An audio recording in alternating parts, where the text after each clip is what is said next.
कि जिस प्रकार कोई भी सेना होती है उसके मध्य में राजा होता है और वो राजा की देखरेख में उसके अनुशासन और आदेश से ही सब कार्य होते हैं, राजा नहीं तो सेना भी नहीं।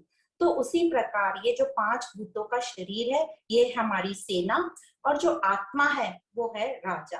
तो आत्मा जो ज्ञान स्वरूप है वो इन 5 भूतों को चैतन्यता प्रदान करती है और इस शुद्ध आत्मा शुद्ध तत्व को जब हम इसको जानो और जो ये आत्मा को अनात्मा को जो सपोर्ट कर रही है इस आत्म स्थिति में टिके रहो। तो ये बोल रही जो भी हम चैतन्यता जिसको प्रदान कर रहे हैं उसको जानो और उस स्थिति में टिके रहो। तो जितना हम आत्मा के दूर, कैसे पता चलेगा कि हम आत्मा में नहीं है या आत्मा में है? जितने हम आत्मा से दूर रहेंगे उतने ज्यादा हम विचलित रहेंगे, दुखी रहेंगे और परेशान रहेंगे। मतलब हम अपना धर्म छोड़ के पर धर्म में चले गए। तो स्वधर्म है मेरा आत्म शुद्ध चैतन्य रूप और पर धर्म है मैं बाकी चीजों में जब आसक्त हो जाती तो वो पर धर्म है। अब कैसे इस वक्त इस तत्व को जानेंगे? तो इस तत्व को जानने का एक ही तरीका है और वो तरीका जो हम सब कर रहे हैं, सत्संग। बार बार इसका श्रवण करना है, उस पर विचार चिंतन करना है और मनन करना है। तो एग्जाम्पल देते हैं वेदों में, जैसे लोहे की कोई चीज है और उसको हमें चुंबक तत्व, उसको मैग्नेटिक बनाना है, तो हम चुंबक से क्या करते हैं, उसको रब करते हैं, उसको घिसते हैं, तो थोड़ी देर बाद वो जो आयरन का जो टुकड़ा रहता है वो भी उसमें चुंबक का तत्व आ जाता है। तो उसी प्रकार ये सत्संग हमारी जो है हमें हमारी घिसाई कर रहा है, हमारी बुद्धि को जो है कुशाग्र बनाना है, बना रहा है, प्रज्ञावान बना रहा है और इस प्रकार हमारे में आत्मभाव जागेगा। तो धीरे धीरे थोड़ा थोड़ा ही हमें समझेगा, जैसे जैसे हमें थोड़ा थोड़ा समझता जाएगा हम देह से इंद्रियों से जो जीवन अभी तक निर्वाह कर रहे थे समझ कर निर्वाह करेंगे, हम स्वीकार भाव में आएंगे, भेदभाव कम होगा, हमें अच्छा खराब ये द्वैत भाव हमारे में कम होता जाएगा, हम दुखी कम होंगे। मतलब अब हम प्रेयस से श्रेयस की तरफ बढ़ते जाएंगे। प्रेयस मतलब पहले क्या चीजें हमें पसंद करते थे, जो पसंद नापसंद पर डिपेंड करते थे। प्रेयस मतलब जो सिर्फ प्लेजर देती है, जो सिर्फ हमें बाहरी सुख देती है, और श्रेयस मतलब जो मेरे लिए अच्छी है, श्रेयस्कर है। तो हम प्रेयस से श्रेयस्कर की तरफ चलेंगे। तो ये भगवत गीता में 2nd अध्याय में हमने इसको डिटेल में पढ़ा था 7वें श्लोक के एक्सप्लेनेशन में। तो अब जो हमारी अभी तक जो हम इंद्रियों के गुलाम थे और इंद्रियां हमारे ऊपर राज्य कर रही थी, हमारे मन पर, हमारी बुद्धि पर और जो पर जब अभी हमने ज्ञान ले लिया कि इंद्रियों को हमने थोड़ा कंट्रोल किया और अब इंद्रियां हमें विचलित नहीं करेंगी और अब हम अपने खुद के राजा बने। तो अब हम ये अपने कंट्रोल में हमने अपनी गाड़ी ली और सब इंद्रियों को हमने कंट्रोल करना शुरू किया। अब ये होता कैसे है? तो ये साधन चतुष्टय जो हमने पढ़ा, विवेक, वैराग, षट संपत्ति और मुमुक्ष तत्व। तो ये एक स्टोरी जो हम बताते भी हैं तो वापस इसको रिपीट करेंगे। जो स्टोरी ऐसी है, समझना, अब इसकी स्टोरी पे हमें विचार देना है। एक छोटा बच्चा और उसके पिताजी बाहर रोड पर घूम रहे थे। तो वो बच्चे ने देखा कि एक व्यक्ति को 4-5 जो है सिपाही, पुलिस पकड़कर ले जा रही है हथकड़ी बांधकर। तो बच्चे ने पिताजी से पूछा, पापा पापा ये क्या कर रहे हैं, ये कौन है, क्यों पकड़ के ले जा रहे हैं?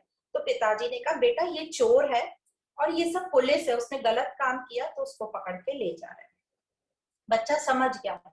कुछ दिन बाद वो वापस जब दोनों सैर पे निकले तो बच्चे ने देखा कि एक बड़ी सी सफेद गाड़ी, उस पे लाल लाइट चमक रही है, वो जा रही है और आजू बाजू जो है सिपाही बंदूक लेके मोटर बाइक पे चल रहे हैं। तो बच्चे ने बोला, पापा पापा देखो बड़ा चोर जा रहा है। तो उसके पिताजी ने कहा, बेटा ये बड़ा चोर नहीं है, ये हमारे शहर का पुलिस कमिश्नर है और ये जो तुम्हें सिपाही दिख रहे हैं वो उसकी सेफ गार्ड के लिए, उसको बचा के रखने के लिए है। तो ये कैसे हुआ? जब उसने अपने ऊपर अपनी इंद्रियों पे कंट्रोल कर लिया तो यही इंद्रियां अब मेरी सेफ गार्ड बन गई है। तो इस प्रकार हमारे लिए क्या है, साधन चतुष्टय, विवेक, वैराग, षट संपत्ति और मुमुक्षुत्व। तो ये जो हमारी बुद्धि है, विवेक जो सबसे पहला शब्द आता है, तो ये बुद्धि के लिए, ये जो हमें ज्ञान प्राप्त होगा जब बुद्धि हमारी विवेकशील होगी, क्योंकि बुद्धि ही वो है जो सही गलत में निर्णय लेती है, और हमारे जो सबसे हमारे शरीर में सबसे सूक्ष्म से सूक्ष्म है, परमात्मा के जो करीब है। और इसीलिए कहा जाता है अंतःकरण में विराजमान परमात्मा, क्योंकि अंतःकरण में ही बुद्धि आती है और अंतःकरण से ही हम उस परमात्मा को जानेंगे। तो इस जो सूक्ष्म विवेकी बुद्धि है, उससे उसको हम ये ब्रह्म भाव तत्वमसि यह विचार बार बार देंगे, और उस स्थिति में वह फिर हम स्थित हो जाएंगे। तो इस स्थिति को कहते हैं जागृत स्थिति संबोध मात्रम, मतलब अपने स्वरूप का अनुभव होना। तब अनुभव होगा सब कुछ मैं ही हूँ, सब कुछ मेरे से ही है, मेरे अलावा और कुछ भी नहीं है। तो पूरे जैसे मेरा एक्सटेंशन हो गया, विस्तार हो गया, मेरे से अलग कुछ नहीं है। तो जब ये स्थिति आ जाएगी, जिसके लिए अभी टाइम है, अभी तो हमें धीरे धीरे चल रहे हैं हम, तो हमें निराश नहीं होना है कि ये स्थिति तो हमारी कब आएगी। हमें चलते रहना है, चलते रहना है। हम थोड़ी भी दूर पहुंच गए तो हमें बहुत अच्छे से अनुभव होगा और हम और आगे जा पाएंगे। तो जब ऐसी स्थिति आ जाएगी तो फिर ना तो कोई भेदभाव, ना कोई अच्छा खराब, सब स्वीकार मोड में हम रहेंगे। तो इस प्रकार इसको फिर से जो एग्जाम्पल से बोला है जागृत स्थिति को, जिस प्रकार सपना देखने वाला सपना और जागृत होने पे उस सपने का अनुभव, तीनों जो है जागने वाले में सिमट जाते हैं। तो उसी प्रकार जिस प्रकार ये सपने में त्रिपुटी हुई है, त्रिपुटी एक हो गई, उसी प्रकार ज्ञान होने पर सब कुछ हम एक ही भाव में रहेंगे। हम अलग नहीं रहेंगे कि मैं करता या मैं देखने वाला या मैंने किया, तो वो अहंकार हमारा समाप्त होगा। तो आगे के श्लोक में ये जो कैसे जो शुद्ध चैतन्य है वो सत असत विलक्षणम है, और इसको हम कैसे प्राप्त कर सकते हैं उसके बारे में बताया। बुद्धो गुहायां सद असत विलक्षणम ब्रह्मास्ति सत्यम परम अद्वितीयम तदात्मना योऽत्र वसेत् गुहायां पुनर्न तस्यां गुहा प्रवेशः। तो कह रहे हैं जो हमारा शुद्ध चैतन्य स्वरूप है वो सत असत विलक्षणम, मतलब अद्वैत में है। यह कैसे जाना जाता है? सूक्ष्म बुद्धि से, जैसे बार बार बता रहे हैं। पर जो हम हैं, हम तो अभी हमेशा द्वैत में रहते हैं। क्यों रहते हैं? क्योंकि जो हमारी बुद्धि है अभी वो सूक्ष्म नहीं हुई है, वो तो अभी कॉज एंड इफेक्ट में ही पड़ी है। कारण कार्य, कारण कार्य, हर चीज का उसको कॉज चाहिए, इफेक्ट दिखता जैसे ही है। और जैसे ही वो कारण और इसमें कार्य और कारण में फंस जाती है तो संसार स्थापित हो जाता है। तो यहाँ ये बता रहे हैं कि अद्वैत में रहना है, मतलब किसी भी वस्तु और परिस्थिति से हमें डिस्टर्ब नहीं होना है, यही हमारा स्वरूप है। तो इसको कैसे प्राप्त करेंगे, इसको कैसे कर सकते हैं हम प्राप्त? तो एग्जाम्पल दिया है, जैसे कि हमारे नेत्र हैं, वो अलग अलग सीनरी रंग रूप देखते हैं, पर किसी से प्रभावित होते हैं क्या? नहीं होते। उसी प्रकार जो हमारी बुद्धि है अलग अलग निर्णय करती है, पर उससे प्रभावित होती है क्या? कोई भी हम निर्णय करो नहीं प्रभावित होती। तो ये जो बुद्धि है, नेत्र है, ये कोई स्पेशल प्रैक्टिस करते हैं क्या ये करने की? नहीं, ये उनका नेचुरल स्वभाव है, वो अपने स्वभाव में रहते हैं। तो हमें भी अपना जो स्वरूप है उसके स्वभाव में रहना है, पर अभी हम उस स्वरूप को भूल गए हैं, तो उसे हमें प्राप्त करना है यह ब्रह्म भावना रखकर, इस ब्रह्म भावना के विचार से। तो जिस प्रकार ब्रह्म भावना के ध्यान में हम जितना रहेंगे, हमारी सूक्ष्म बुद्धि उतनी ज्यादा कुशाग्र होती जाएगी और हमें स्वयं का अनुभव हम कर लेंगे। और जब एक बार हम स्वयं का अनुभव कर लेते हैं तो वो ये बोल रहे हैं कि आप बार बार इस ग्रह में प्रवेश नहीं करेंगे, मतलब जन्म मरण के चक्कर से आप छूट जाएंगे। तो अभी हम इतनी ही बात करेंगे कि हम दुख सुख से थोड़ा दूर हो जाएंगे, उससे थोड़ा छूट जाएंगे। तो अब ये जो जन्म मरण में बार बार आते हैं, हमें पता है ये सब मन में जो वासना है उसके कारण हम बार बार दुखी होते हैं, अभी ऐसा बोल लो, या बार बार इस दुखी संसार में आते हैं। तो ये जो वासनाएं हैं ये कहाँ होती है? मन में होती हैं। तो इन वासनाओं को ही हमें समाप्त करना है, मतलब हमें काम अपने ही मन पे करना है, अपने मन को शुद्ध करना है, क्लीन करना है, यदि इन दुखों से छूटना है। क्योंकि कई लोगों को लगता है क्यों काम करना है अपने मन पर। तो यदि आपको दुखी नहीं होना है, बार बार डिस्टर्ब नहीं होना है, तो ये हमें काम करना होगा। तो इस श्लोक, इस जो ब्रह्म भावना का जो लास्ट ये चल रहा है कि शंकराचार्य जी ने अब हमें 3 चीजें बता दी हैं। पहली, आत्मा अनात्मा विवेचन, मतलब इन दोनों का विवेक, क्या अनात्मा है उसे त्यागना है और आत्मा को पकड़ के रखना है। फिर दूसरा है स्व अनुभव। तो अब जो हम पढ़ेंगे स्व अनुभव पढ़ेंगे, और जो तीसरी स्टेज है वो एकत्व भाव की है, ब्रह्मा आत्मा समस्थिति, तो वो बाद में आएगी। तो अब इस श्लोक से, श्लोक नंबर 268 से स्वयं का कैसे अनुभव करेंगे, तो वो स्वयं का हम तभी अनुभव कर पाएंगे जब हम वासना का त्याग करेंगे। तो वासना त्याग इसको नाम दिया है इस टॉपिक को। तो श्लोक नंबर 268, ज्ञाते वस्तु नयति बलवती वासना नादिरेशा कर्ता भोक्ताप्यहमिति दृढ़ा यास्य संसार हेतुः प्रत्यग दृष्टायात्मनि निवसता साप्येना प्रयत्ननात् मुक्तिं प्राहुस्तदिह मुनयो वासना तानवम यत। तो शंकराचार्य जी यहाँ कह रहे हैं कि यह ज्ञान समझ आने के बाद, सत का पता होने के बाद भी व्यक्ति, मनुष्य जो है, इस वासना का दबाव होने से, इस वासना का प्रेशर रहने के कारण उसमें क्रोध रहता है, मोह रहता है, पसंद नापसंद बनी रहती है उसमें।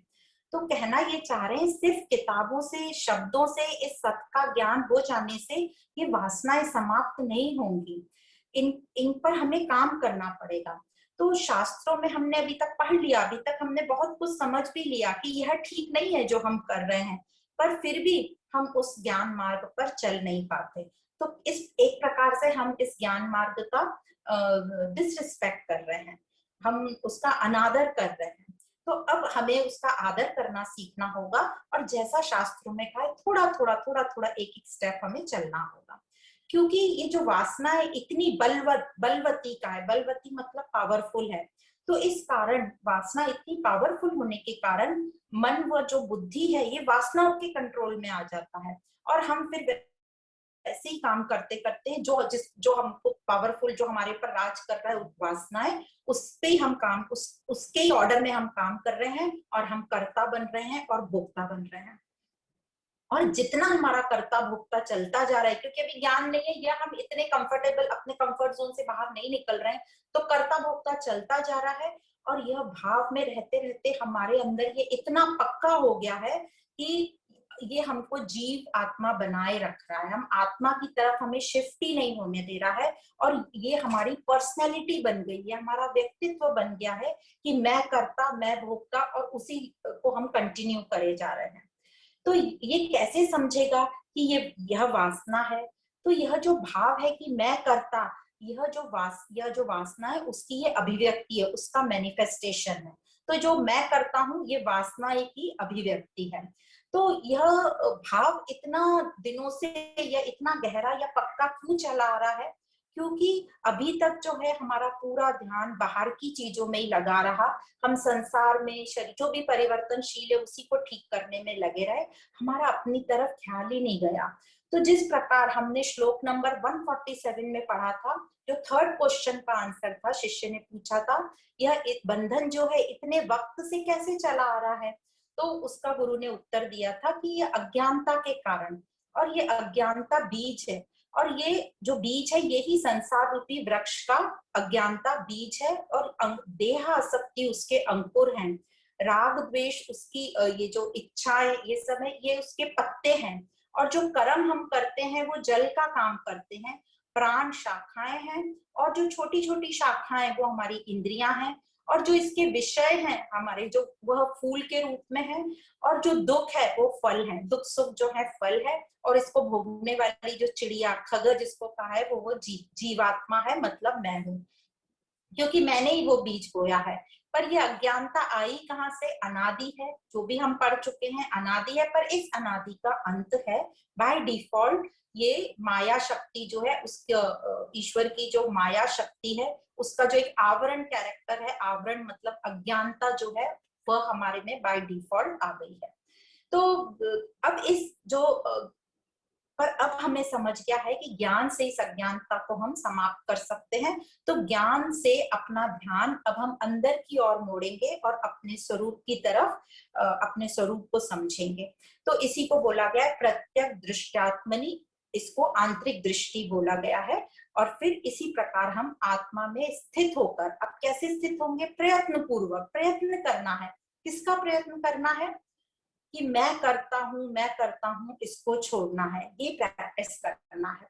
अब मैं करता कैसे नहीं हूं, ये हमें समझना है। तो हम कितनी बार समझ चुके हैं कि हम सिर्फ निमित्त कारण है, हर चीज हमें अवेलेबल है, ये 5 भूत अवेलेबल है। हम कोई भी काम करते हैं तो हमारे पास सब कुछ मौजूद होता है।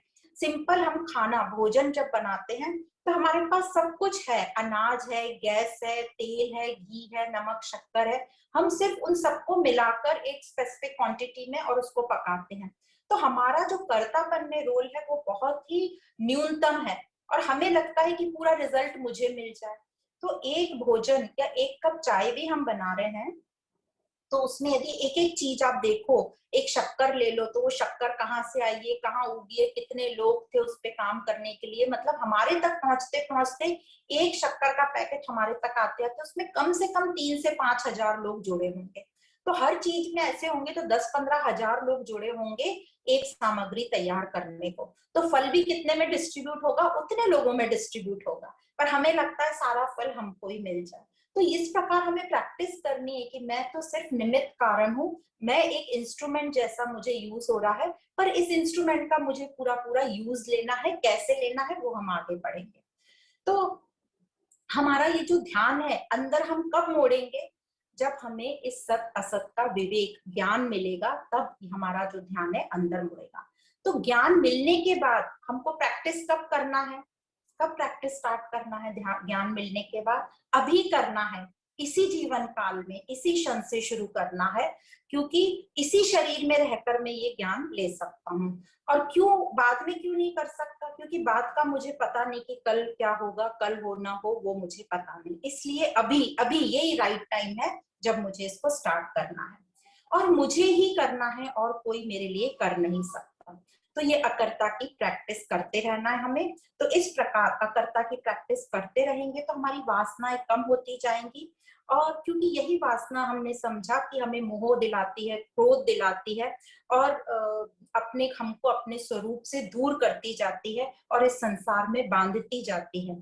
तो वासनाएं समाप्त होती जाएंगी, उतने उतने हम मुक्त होते जाएंगे। तो महात्मा लोग, यहाँ मुनि बोला है, महात्मा मुनि लोग इसी प्रकार मुक्ति को प्राप्त होते हैं। तो अब आगे के श्लोक में बताया जा रहा है कि ये जो वासनाएं हैं उनको हटाने में बड़ी रुकावटें आती हैं, तो उन्हें कैसे हटाएं धीरे धीरे करके उसको बताया गया है। अहम ममेति यो भावो देहाक्षादावनात्मनि अध्यासोऽयं निरस्तव्यो विदुषा स्वात्मनिष्ठया। ये था श्लोक नंबर 269। यह जो मैं और मेरा है, अहम ममेति, अहम और ममेति, तो अहम मतलब मैं और ममेति मम मतलब मेरा। यह जो मैं और मेरे की धारणा है यही सबसे बड़ी हमारी रुकावट है। तो देह से जो मैं जुड़ा है वह है अहंकार। तो जो मैं हम बोलते हैं, जिसको हम पहले भी पढ़ चुके हैं, अहंकार। और ये जो मेरा है ये इस अहंकार का विस्तार है। तो ये जो मैं और मेरा है यही सबसे बड़ी रुकावट है, तो इस पर हमें काम करना है। अब इस मैं और मेरे को हम कैसे रिजेक्ट करना है हमें, जिसको यहाँ बोला है निरस्तव्यो। निरस्तव्यो मतलब इसको रिजेक्ट करना है। तो मैं और मेरे को हम कैसे रिजेक्ट कर सकते हैं? और कहा गया है ये मैं और मेरा भी अध्यास है, हमारा, हमारी कल्पना है, सुपर इम्पोजिशन है। तो कैसे करेंगे? जब हमारे में विवेक आएगा इस ज्ञान से धीरे धीरे, तो हमारी धारणाएं, जो गलत धारणाएं हैं कि मैं करने वाला, वो धीरे धीरे हमारी दूर होंगी। और हम अपने सत स्वरूप को जब पकड़े रहेंगे, इस सिद्धांत पर चलते रहेंगे जैसे महात्मा लोग करते हैं, वो अपने सिद्धांत पर चल रहे हैं। कौन सा सिद्धांत? कि मैं ब्रह्म हूँ, मैं सत स्वरूप हूँ और बाकी सब परिवर्तनशील है। तो वो कभी भी ये नहीं समझते कि मैं करता हूँ। तो इस प्रकार वो अपने आप को बार बार ये विधि से कि मैं ब्रह्म हूँ और मैं अकर्ता हूँ चलते रहते हैं। तो इस प्रकार वो अहंकार को धीरे धीरे नष्ट करते हैं। तो हम भी इस प्रकार करते रहें तो हमारा जो अहंकार है, जो अध्यास है, वो नष्ट होता जाएगा। और जिसको कहा गया है स्वात्मनिष्ठा, मतलब अपने आप से ये पक्का करते जाएं यही विधि से कि मैं ब्रह्म हूँ। और मैं सिर्फ जो परिवर्तन को देखने वाला हूँ, दृष्टा हूँ, पर मैं स्वयं जो हूँ वो ब्रह्म हूँ। तो अभी हम जो है देह में चल रहे हैं, तो हमारी जो सारी सोच क्या कहती है, हमेशा अपने आप के बारे में बात करती है। मैं गरीब हूँ, मैं अमीर हूँ, मैं दुखी हूँ, मैं सुखी हूँ, मेरे तो इतने प्रॉब्लम है, मेरे प्रॉब्लम ही कम नहीं हो रहे, मैं मोटा हूँ, मैं पतला हूँ, मैं बॉस हूँ, मैं पत्नी हूँ। इसी सब में हमारा साइकिल चल रहा है। पर अब हमें इस साइकिल को रोक के बोलना है, अहम ब्रह्मस्मि या तत्वमसि, मैं वही ब्रह्म हूँ, मैं वही ब्रह्म हूँ। तो वो भावना हमको अंदर अपने डालनी है। जिस प्रकार एक बच्चे को हम पक्का कराते हैं कि उसका नाम क्या है बचपन से, वैसे ही हमको अब अपना ये भाव पक्का करना है। तो बेसिकली हमको अपने मन को ही चेक करना है, मन पर ही काम करना है, मन को ही देखना है। तो अब ये ज्ञान जो है किस प्रकार इस मैं मेरे भाव को समाप्त करेगा। अभी जो हम इतने टाइम तक अब ये बोल रहे हैं ज्ञान द्वारा अपने स्वरूप को जानो, पर इतने टाइम तक हमने अनात्म वस्तुओं के साथ अपना समझ लिया कि ये मैं हूँ, अनात्म वस्तुओं में ही हमने आत्म बुद्धि कर ली कि ये मैं हूँ।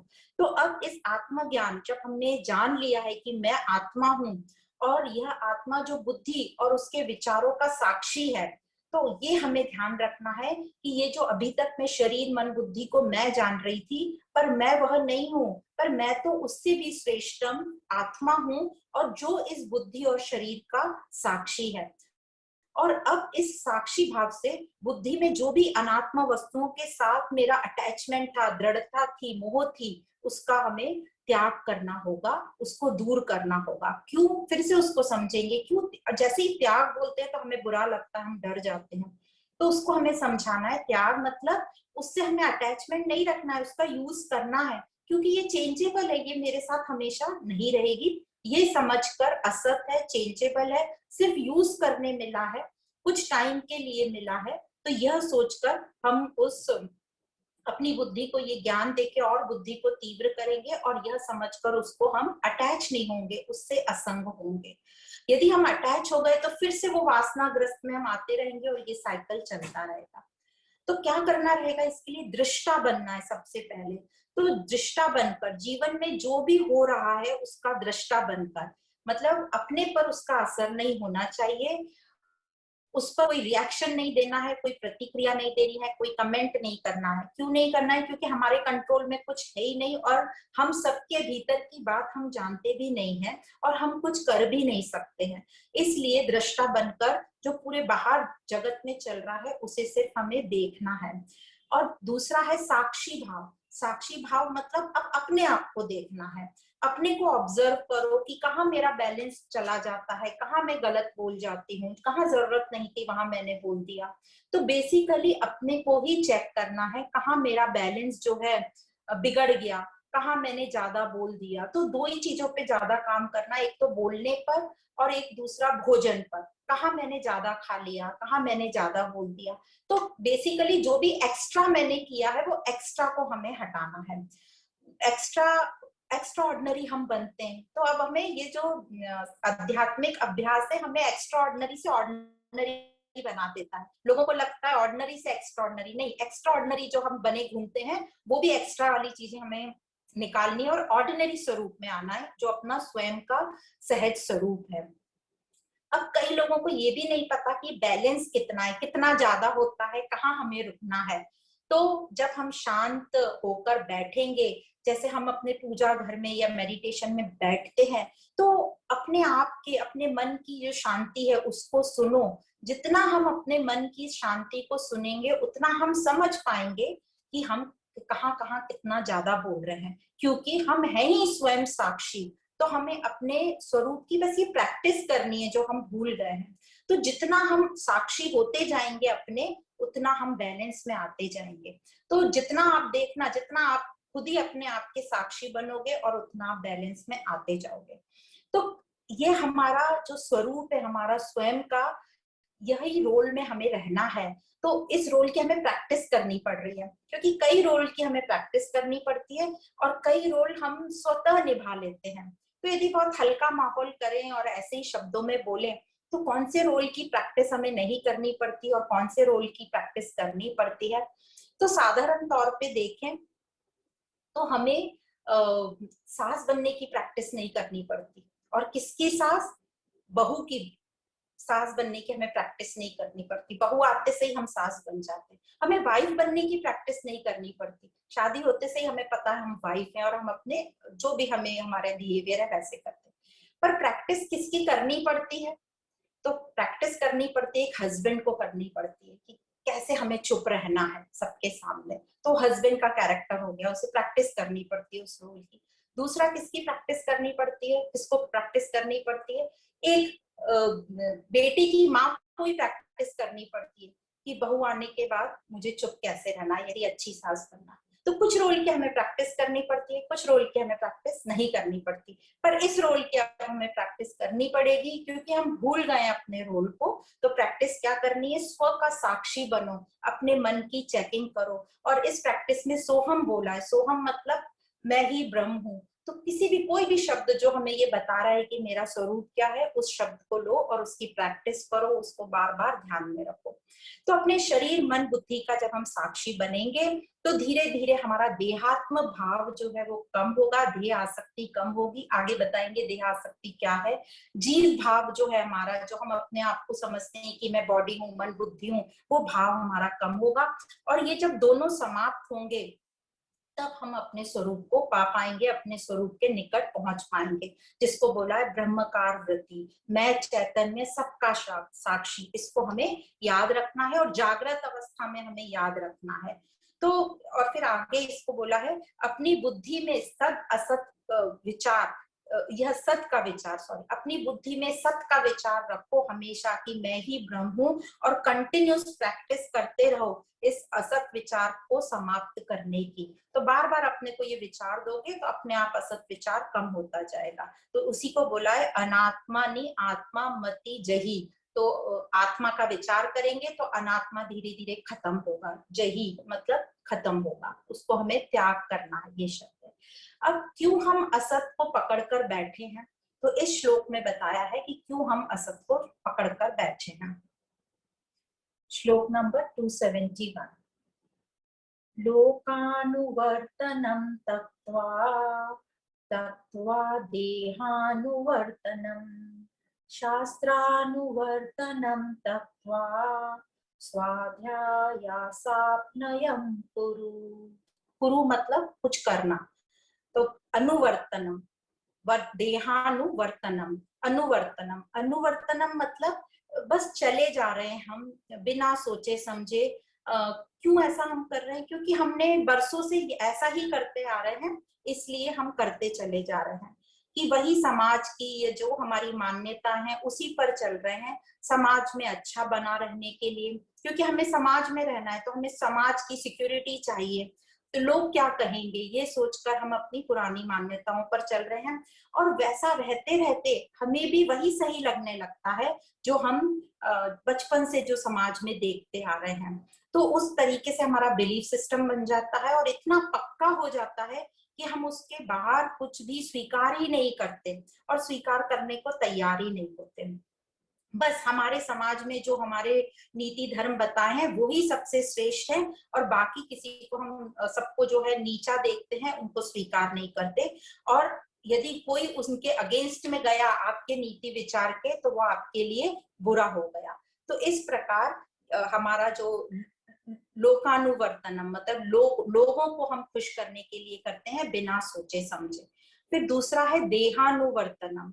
तो मतलब देह से क्या करते हैं? हम पूरा वक्त हम सिर्फ बॉडी को ही संवारने में लगे रहते हैं, पूरे वक्त सिर्फ भोजन और योगा, योगा मतलब एक्सरसाइज और भोजन की ही बातें करते हैं। वेट कम करना है, वेट ज्यादा हो गया, वेट इस तरीके से अपने वेट और हाइट को रंग को लेकर ही चलते रहते हैं।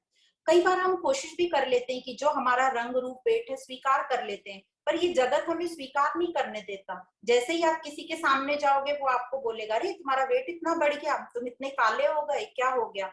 तो ये जगत तो ऐसे ही बोलता रहेगा, पर अब हमें पक्का करना है कि हमें किस चीज की स्टडी करनी है, कहाँ हमारा ध्यान देना है। अब ये क्यों हो रहा है ऐसा? हम बार बार क्यों विचलित हो रहे हैं? क्योंकि अभी हमें देह और मैं का रिश्ता क्या है यही नहीं पता। मतलब आत्मा और देह का रिश्ता क्या है हमें पता ही नहीं। पूरा वक्त हम देह की सेवा में ही लगे रहते हैं। तो ये हुआ देहानुवर्तनम। फिर तीसरा है शास्त्रानुवर्तनम।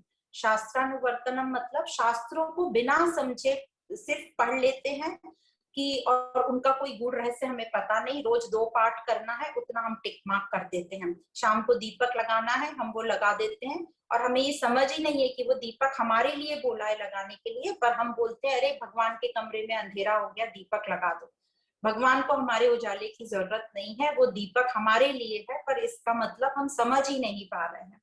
तो ये जो 3 अनुवर्तनम बोले हैं, लोक अनुवर्तनम, देह और शास्त्र, इन तीनों को जब हम छोड़ेंगे तभी हम आगे बढ़ सकते हैं और अपने स्वयं को, अपने स्वयं स्वरूप को जान सकते हैं, जो कि जो है छुप गया था अध्यारोपित होकर, मतलब मैं देह समझकर उसको मैंने नीचे दबा दिया था, क्यों, समाज को खुश करना है मुझे। तो इस प्रकार हम समाज को खुश करने में, दूसरों को खुश करने में लगे हैं, तो इन सबको हमें त्याग करना है। पर इसका ये मतलब नहीं है कि हम संसार में रहना छोड़ देंगे, संसार में रहना है और स्वस्थ भी रहना है, तो संसार में बैलेंस में रहना है, अपनी हेल्थ को लेके बैलेंस में रहना है, पर दिखावटीपन में नहीं जीना हमको। और ये शास्त्रों को हमें सही तरीके से समझना है और उसको एक गूढ़ रहस्य को पकड़े रहना है। तो इन सब को हम ठीक तरीके से इंटेलिजेंटली समझकर अपने जीवन में अप्लाई करेंगे तो ही हम आगे बढ़ सकते हैं। अब हमने आज तक देख भी लिया कि इतने दिखावटीपन में हमने बहुत सारा कर लिया, और हमने देख लिया कि जिन जिन ने इतनी अपने आप को ऊंचा सिद्ध किया, जानकार ज्ञानी सिद्ध किया, उससे हमें आनंद की प्राप्ति नहीं हुई। पर ये हमारे में आया कैसे कि इतना दिखावटीपन करना है, अपने आप को इतना ऊंचा दिखाना है? क्योंकि बचपन से हम सबने यही देखा है ना, जो ज्यादा अपने आप को सिद्ध कर रहा है, अपनी विशेषताएं बता रहा है, पूरा समाज उसको, उस पर तालियां बजा रहा है, उनके गुणगान गा रहा है, तो हमको लगने लगा कि यही सब है आनंद को प्राप्त करने की विधि। हमसे बोला भी जाता है ये कर लो तो ये मिलेगा, ये कर लो तो ये मिलेगा, तो हम बाहर ढूंढने लगे सब आनंद को।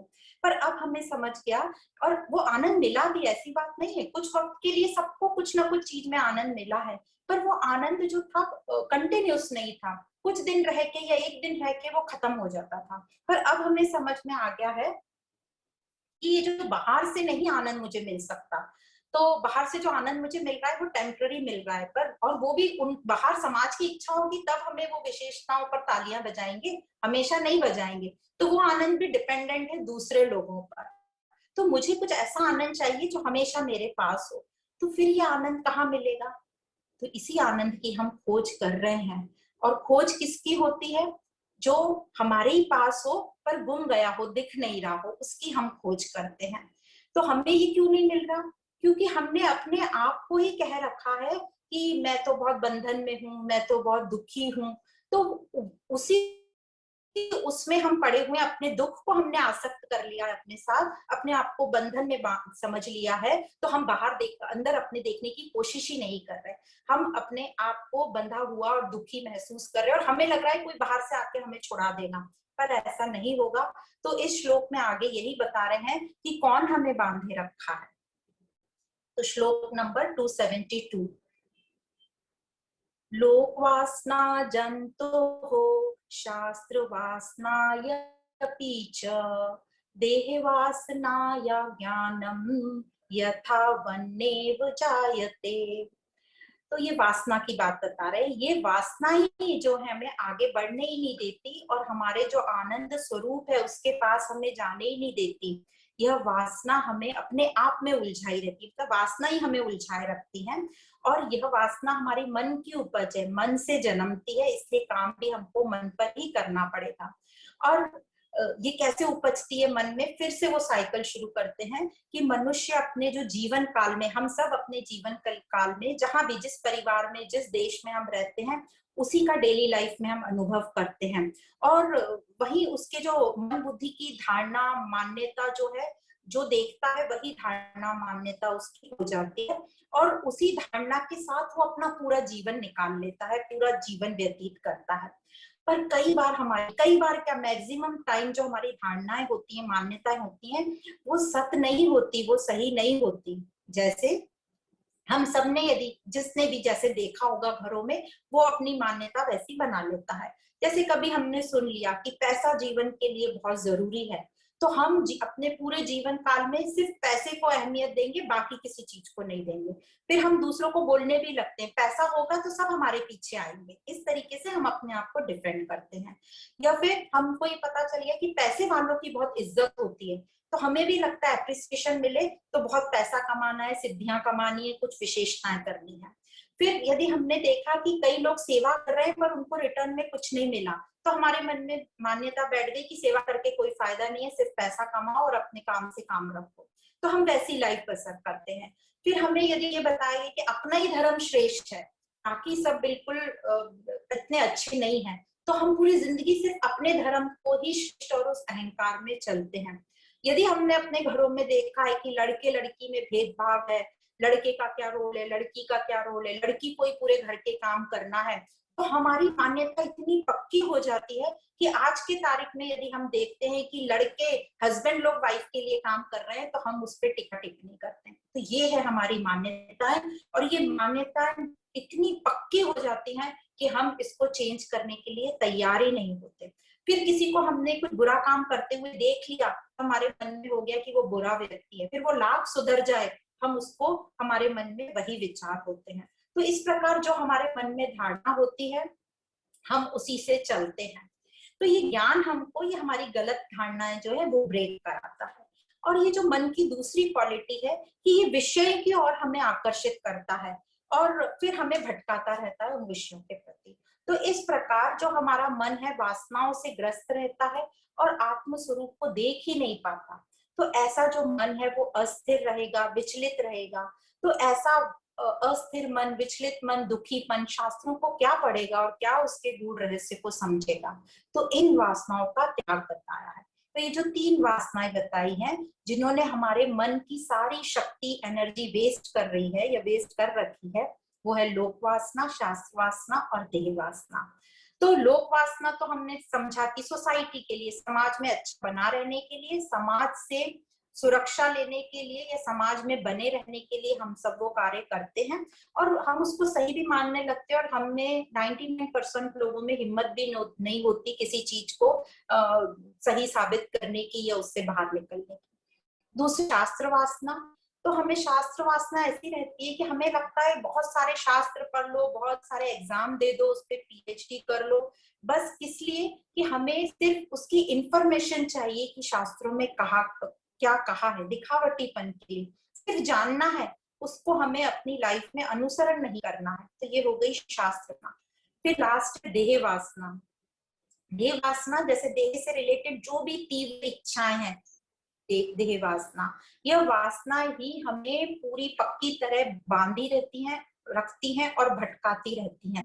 यह 3 वासनाएं, जैसे पहला शब्द ही संसार कारागृह, तो ये 3 वासनाओं ने इतनी पक्की तरह हमें पकड़कर या इतनी बुरी तरह जकड़कर इस संसार रूपी कारागृह में डाला हुआ है। तो इससे हमें घबराना नहीं, हम इसको समझेंगे वो क्या बोलना चाह रहे हैं। यह जो वासनाएं हैं ये लोहे की जंजीरों का काम कर रही है, और ये जो हमारा देह और शरीर, संसार, जो भी जगत दिखता है, ये जेल जैसा, जेल की दीवारों की तरह काम कर रहा है। तो ये जो तीनों वासनाएं हैं वो बंधन का कारण है, संसार बंधन का कारण नहीं है, बल्कि जो वासना है क्या है, आसक्ति, राग, क्रोध, यही बंधन है जिसे हम छोड़ ही नहीं, हम ही छोड़ना नहीं चाहते उसे, और इसलिए हम उसे छोड़ नहीं पाते। तो संसार ने नहीं, ये विषयों ने हमें, संसार और विषयों ने हमें नहीं बांधा है, बल्कि वासनाओं ने हमें बांध के रखा है और हमें स्वयं अपने स्वरूप के पास नहीं जाने दे रहे। तो महात्मा यही कहते हैं कि इन वासनाओं का हमें त्याग करना है, और ये इसी त्याग को मुक्ति कहा गया है। दूसरा और कोई भी साधन नहीं है, सारा श्रम हमें अपने मन के ऊपर करना है। शरीर का श्रम करने से हमें ये मुक्ति नहीं मिलेगी। तो ये पॉसिबल कब होगा, जब आध्यात्मिक ज्ञान का हम श्रवण करेंगे, उसका मनन चिंतन और निधिध्यासन करेंगे। तो एक बहुत अच्छी स्टोरी एक याद आती है कि एक बार एक व्यक्ति अपने आप को बहुत माहिर बताता था कि मेरे पास हर ताले की चाबी है। तो उसकी परीक्षा लेने के लिए उसको एक ऐसे जेल जैसे कमरे में बंद कर दिया और कहा कि चलो तुम इस जेल की ताला खोलो। तो उसने भी बहुत अहंकार से कहा मेरे पास तो हर ताले की चाबी है। तो जब उसको उस कमरे में बंद किया गया, उसने अपनी सारी चाबियां ट्राई करी, पर कोई भी चाबी से वो दरवाजा नहीं खुला, उसका ताला नहीं खुला। तो वो शाम तक हार गया, एकदम थक गया, क्या मैं क्या करूं, ऐसे कैसे हो सकता है, मेरे पास इस दरवाजे की चाबी नहीं है। जब वो थक गया बहुत, और वो उस दरवाजे से एकदम थोड़ा चिपक के सट के और नीचे की तरफ बैठने लगा, क्योंकि बहुत थक गया वो। और जैसे ही वो दरवाजे से एकदम लीन हो गया, उसके साथ सहारा ले लिया, तो उसके वजन से वो दरवाजा खुल गया। इसका मतलब ताला था ही नहीं कोई, सिर्फ उसके मन में भ्रम था कि ताला लगा हुआ है, इसलिए वो हर चाबी ट्राई करता था। तो इस पर ही हमें विचार करना है कि हमारे में भी यही है कि सबने मुझे बांध रखा है, किसी ने हमको नहीं बांधा है, हम बिल्कुल हमेशा मुक्त हैं, पर ये हमारे में अध्यारोपित हो चुका है कि हम बंधे हुए हैं। तो यह हम सिर्फ आध्यात्मिक श्रवण से ही जब हम करते रहेंगे, तो धीरे धीरे धीरे धीरे हम अपनी हर चीज से जो है बाहर आएंगे, देहासक्ति से, लोकासक्ति से, शास्त्र वासना से बाहर आएंगे। तो जैसे जैसे हम ये अपनी साधना करते रहेंगे, उतना हम आगे आते रहेंगे। पर कई बार कई लोगों को ये जो शास्त्र श्रवण करते हैं, जिसको हम सत्संग बोल रहे हैं, उसका जब वो श्रवण करते हैं, तो वो क्या बोलते हैं, अच्छा 1 घंटा टाइम पास हो जाता है, तो अच्छी बात है, वो भी अच्छी बात है ऐसा सोचना भी। और उनके कानों में अच्छे शब्द पड़ते हैं, तो उसको बोलते हैं कण रस। तो ये भी एक देह आसक्ति है, ये भी एक वासना है जिसको हम भोगते रहते हैं। तो आध्यात्मिक जो साधना है वो योग है, वो भोग नहीं है, ये योग का विषय है। पर कोई बात नहीं, भोग तो हम साथ कर रहे हैं, तो पर भोग के साथ यदि हम योग भी कर लें, मतलब हम कर्म तो कर ही रहे हैं और उसके साथ हम योग भी कर ले, तो उसका रिजल्ट बहुत अच्छा आएगा उसका रिजल्ट हमारे सामने। और वो खुद हम जितना हम सुखद महसूस करेंगे, हमें उसका रिजल्ट समझता जाएगा। तो जो भी हम शास्त्रों का श्रवण करें, उसको अपने जीवन में उतारो, उसको जियो और अपने स्वरूप के निकट पहुंचो और उसका आनंद लो। तो कैसे हमारा ये दिव्य स्वरूप जो है इन वासनाओं को ढक रखा है, कैसा हमारा जो दिव्य स्वरूप है उसको इन वासनाओं ने कैसे ढक रखा है, ये आगे के 2 श्लोकों में बताया है। तो दोनों श्लोक हम साथ में ले लेंगे। जलादि संपर्क वशात् प्रभूत दुर्गंध धूता गरुदेव्य वासना संघर्षणेनैव विभाति सम्यग् विधूयमाने सति बाहि गंधे। तो नेक्स्ट श्लोक है 275। अंतः श्रितांत दुरंत वासना धूली विलिप्ता परमात्म वासना प्रज्ञाति संघर्षण तो विशुद्धा प्रतीयते चंदन गंधवत् स्फुटम। तो जैसे शब्दों के मतलब से ही हम समझ गए कि इन वासनाओं ने इतनी पक्की तरह हमारे स्वरूप को ढक रखा है, ढक भी नहीं रखा, एकदम चिपक कर कवर कर लिया है। तो कोई भी चीज जैसे 2 कवर रहते हैं, चिपक जाते हैं, तो उसमें बड़ी मेहनत लगती है उसके कवर को निकालने की, पर हर प्रॉब्लम का सोल्यूशन रहता है। तो उसी प्रकार इसका भी सोल्यूशन है। तो मेहनत लगेगी हमें इस कवर को निकालने में, वासनाओं के कवर को। तो ये बताया एग्जाम्पल में कि ये कैसे चिपकी रहती हैं और उनको निकालने का तरीका क्या है। तो एग्जाम्पल दिया है, जैसे चंदन की लकड़ी को बहुत दिन तक कोई लिक्विड में या पानी में डुबा के वो पड़ी रहे, हम भूल जाएं, तो बहुत दिन बाद उसके ऊपर जो है अत्यंत दुर्गंध का एक कवर हो जाएगा, एक कवर चढ़ जाता है, और उसकी खुद की चंदन की जो नेचुरल स्व की जो खुशबू है वो ब्लॉक हो जाती है। तो ये चंदन की लकड़ी मानो हमारा स्वरूप, परमात्मा स्वरूप। और जो पानी में पड़े रहना मतलब अज्ञानता में, मतलब देह वासना और ये सब वासनाओं में पड़े रहना, और जो दुर्गंध द्रव जो कवर है वो हमारी वासनाएं हैं। तो कवर वासना है और पानी में पड़े रहना मतलब अज्ञानता में, हम चेंज ही नहीं होना चाहते। तो ये इसी प्रकार ये सभी वासनाओं ने हमारा ये आनंद स्वरूप को कवर कर रखा है। अब क्योंकि इस स्वरूप को हम अपनी बुद्धि से ही जान सकते हैं, इसीलिए इस श्लोक में अंतः शब्द आया, मतलब अंतःकरण में वो परमात्मा वासना जो विराजमान है उसको दुर्गंध जो लेप लग गया है। तो इस प्रकार ये बताया गया कि कैसे ये वासना ने हमको कवर करके रखना है। तो अब ये जो हमारे ही मन के ऊपर कवर किया हुआ है वासनाओं ने, तो काम भी हमको मन पर ही करना है। पर हम काम कहाँ कर रहे हैं, हम बाहर ढूंढ रहे हैं कि बाहर से कोई मुझे आनंद दे दे। तो काम हमें अपने ऊपर करना है। तो इसका उपाय क्या है? तो जिस प्रकार चंदन की लकड़ी है वो दुर्गंध से कवर हो गई है, तो उसको कैसे निकालेंगे? तो उसको घिसेंगे या तो किसी चीज से, या चाकू लेके उसको छील देंगे। तो घिसते घिसते छीलते छीलते उसकी जो दुर्गंध की परत है वो निकल जाएगी, और चंदन की जो खुशबू है आपको चंदन महकने लगेगा। उसके लिए कुछ करना नहीं पड़ेगा। तो उसी प्रकार ये जो वासना है, जो आवरण है हमारा, भी दूर होगा और आनंद स्वरूप जो है खुद से प्रकट हो जाएगा। प्राप्त से प्राप्ति। तो ये जो तीन वासना है, लोक वासना, देह वासना और शास्त्र वासना, इसकी घिसाई की बात कर रहे हैं। तो ये घिसाई हम कैसे घिसाई करें? लकड़ी का तो समझ गया हमें। तो ये जो घिसाई छिलाई होगी, ये आत्मज्ञान सत्संग के श्रवण से जब हम इसको अप्लाई करने लगेंगे, अपने जीवन में प्रैक्टिस करने लगेंगे, तभी उसको हम बोलेंगे ये हमारा सत्संग से छिलाई हो रही है, घिसाई हो रही है। और जब निरंतर करते रहेंगे तो इसका हमें रिजल्ट मिलेगा। जो दुर्गंध है, जो देह वासनाओं से जो दुर्गंध हो गई है, मतलब जो मैं दुखी दुखी रहता हूँ, तो मुझे उस सुख की प्राप्ति होगी। तो अभी हम तो देह आसक्ति में है, वासनाओं से, अज्ञानताओं से बिल्कुल घिरे हुए हैं, क्योंकि ये अज्ञानता हमने समझ ली बाय डिफॉल्ट हमारे अंदर आ गई है। और ये कहाँ से आई है, शुरुआत कहाँ से आई है? ये अनादि है, पर इसका अंत हो सकता है। कैसे अंत हो सकता है, कब होगा इसका अंत? जब ईश्वर की कृपा से हमें ये ज्ञान मिलता है और उसकी हम निरंतर इस ज्ञान का मनन चिंतन करते हैं, तब हमें समझ आता है कि ये शरीर तो कुछ समय के लिए मिला है, पर मैं शरीर से अलग हूँ।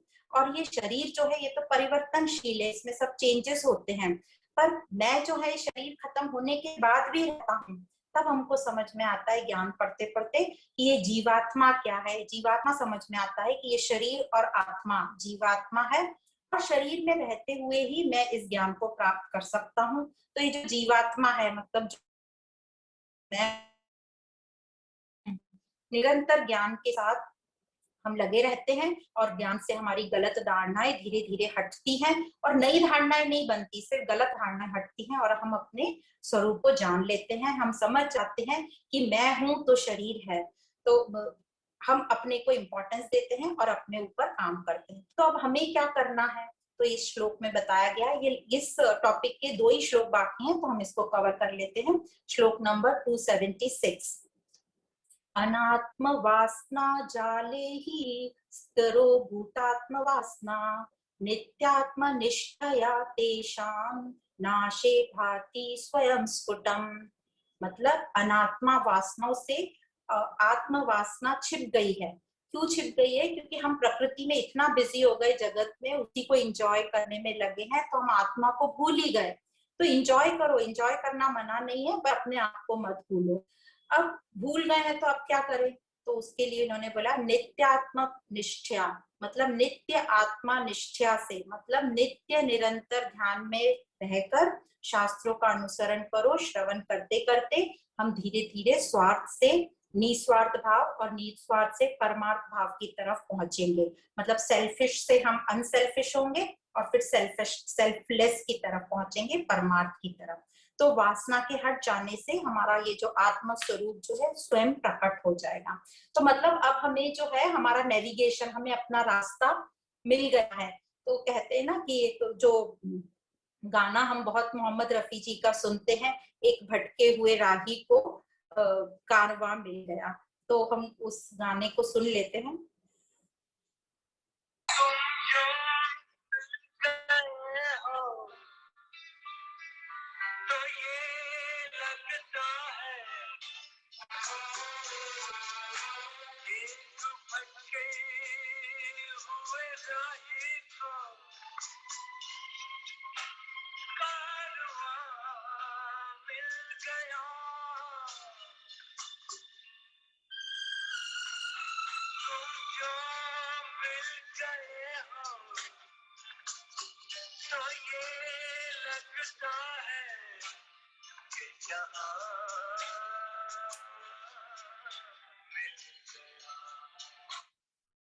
तो इस प्रकार हमको समझ में आता है कि हमको क्या मिला है, और इस चीज का हम अच्छी तरह यूज करें, इसको इसको इंटेलिजेंटली, इस जगत का भी, इस शरीर का भी, और अपनी आत्मा को जाने। तो जो लास्ट श्लोक ये बताता है ज्ञान ये कैसे काम करेगा, तो ये श्लोक इस प्रकार है, 277 नंबर।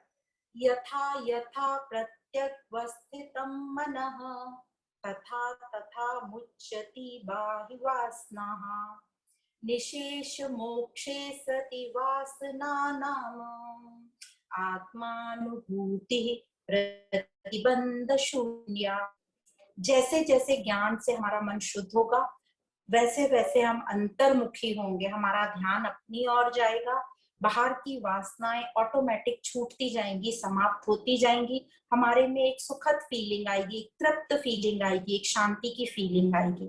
तो जिस समय वासनाएं पूरी तरह छूट जाएंगी, उस समय हमें इस आत्मा का अनुभव होगा। इसी को मोक्ष कहा गया है, जब पूर्ण रूप से ये वासनाएं छूट जाएंगी बिना कोई रुकावट के। तो इसी को बोला है आत्म अनुभूति प्रतिबंध शून्य, बिना कोई रुकावट के मुझे अपने पूर्ण स्वरूप का साक्षात्कार होगा। तो इस प्रकार आध्यात्मिक यात्रा में हमने अपने आप को पहचान लिया। तो हमारा यदि अपने आप से ही क्वेश्चन हो, यदि कोई पूछे भी हमसे कि आध्यात्मिक यात्रा में क्या कामयाबी आपने हासिल करी, तो जो हम अपने आप को भूले हुए थे उसी को हमने पहचान लिया, हमें याद आ गया कि हम कौन हैं, तो ये कामयाबी तो नहीं कहलाएगी। और यदि कामयाबी नहीं है तो कोई नुकसान भी नहीं है, मतलब अपने आप को पहचान लिया तो इसमें नुकसान भी क्या है। तो लाभ और हानि से परे है ये मेरा स्वरूप, हार और जीत से परे है ये मेरा स्वरूप। तो हमें इसी का ध्यान करना है कि अहम ब्रह्मास्मि, वह मैं हूँ, वह दिव्य आत्मा मैं हूँ, इसको मुझे स्वीकार करना है। और स्वीकार करना है कि सब कोई जो भी मुझे दिख रहा है हर कुछ दिव्य स्वरूप ही है, तो अपने को भी स्वीकार करना है, सबको स्वीकार करना है। और जगत ऐसे ही चलेगा, कंटिन्यूस चेंजेस होते रहेंगे, पर मैं उसको चेंज नहीं कर सकती, मैं सिर्फ उसका दृष्टा हूँ और मैं अपना स्व साक्षी हूँ। तो इस भावना से हम चलते रहेंगे और एक ना एक दिन अवश्य हमें अपना स्वरूप क्लिक होगा और हम अपने स्वरूप को जान लेंगे, पर ये यात्रा बहुत ही सुखद होगी। तो यहाँ हम विराम देते हैं। आप सभी को बहुत बहुत धन्यवाद। ओम पूर्णमद पूर्णमिदं पूर्णात् पूर्णमुदच्यते पूर्णस्य पूर्णमादाय पूर्णमेवावशिष्यते। ओम शांति शांति शांति।